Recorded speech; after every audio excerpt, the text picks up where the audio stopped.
சாமி வந்ததையா, இது எந்தெந்த சாமி தந்ததையா, எத்தனை பாட்ட சொன்னதையா,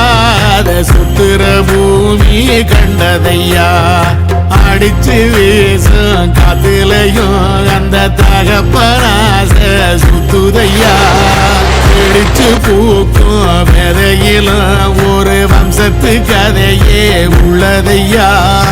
100 தலைமுறை சேர்ந்து செதுக்குன ஈர நலம் இது பாறையா, வாழும் வரையிலும் நீயும் விதைக்கிற கடமை இருக்கு கேளையா, ஓடி விளக்காயேந்தி கிடந்த வீடும் இருண்டது ஏனையா, மாட விளக்கா நீயும் வரத்தான் வீடும் ஏங்கி நிக்குதையா.